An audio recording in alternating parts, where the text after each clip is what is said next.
every time, every single time. I have experienced no exceptions. Yes, every time. Those I have known who have given up on family, given up on community, given up on religious life, given up on their faith, and followed up by giving up on God. One common characteristic in every case. They all began by being fervent in searching to win God's favor, driven and severe, almost obsessive in the desire to earn and to win God's favor. Grace is certainly on the back foot in the singular ambition that follows the path of Abel. Hear the reflected words of Yeats in his Easter poem of 1916. Too long a sacrifice can make a stone of the heart, or when may it suffice? That is heaven's part. Our part to murmur name upon name, as a mother names her child, when sleep at last has come on limbs that had run wild. This is the sacrifice of ambition in the way of the world, with pride and confidence, with strength and control, that great drive and ambition to win favor, to be on top, to be first. The gospel today gives us another way, the example of a young girl whom God calls favored, most highly favored. What an acclamation! This is Mary, the mother of Jesus. This is the woman celebrated by God as filled with grace, blessed and humble. We may rail against such honor and prestige celebrated in another created person. We may feel slighted in our privileged position as men and as priests. And we may even seek ways of belittling such honor and prestige in the daughters of Mary. Yet dare we show any less honor than God? Yet Mary's journey looks anything but blessed.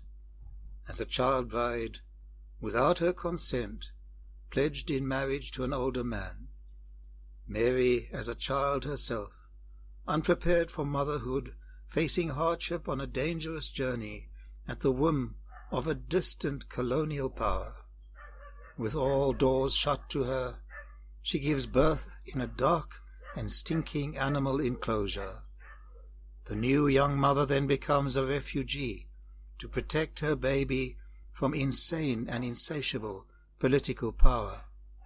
An unprotected widow, Mary endures the pain of every mother who witnesses the bloody torture and brutal murder of the child who is her flesh. Yet this has become the most influential woman in the world. She is known in every country on earth, and hundreds of millions of people flock to her shrines every year to entreat her intercession as a mother. Billions of people carry her symbol with them as a reminder of a mother's love.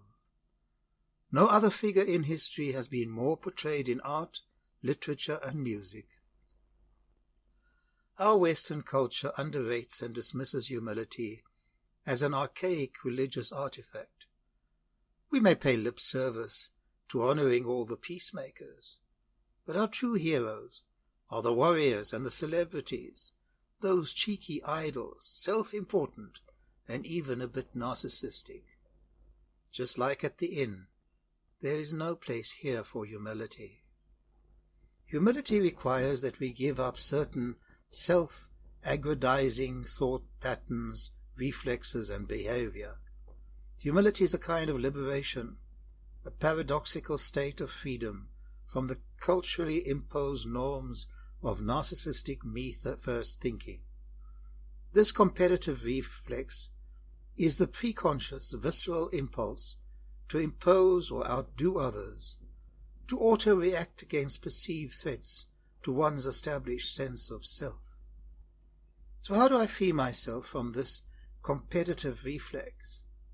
It requires first that I recognize the reflex when it arises in me, and second, that I choose a more varied response. I must become aware of the competitive reflex in myself. Most high, glorious God, enlighten the darkness of my heart. Let us consider some examples. My friend has just remodeled her home, and is pleased and proud at the results. She invites me to have a look. The premise of the situation, whether I recognize it or not, is for her to show off her house, for me to appreciate it and to praise her for it, and for her to feel good about it. What do I do? As she proudly points out the various features, do I feel the impulse to tell her how it could have been done better? Do I explain things to her, signaling that I know more about these things than she does? Do I straighten that picture that's slightly skewed? Do I discourse on how I did it better in my own house? Does it turn into a bragging contest, with two people trying to score points on each other?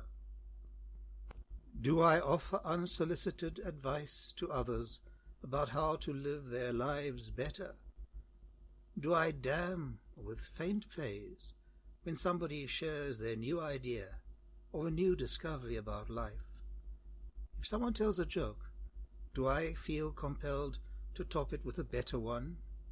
Do I always have a better story, a better example, a better suggestion, a better solution?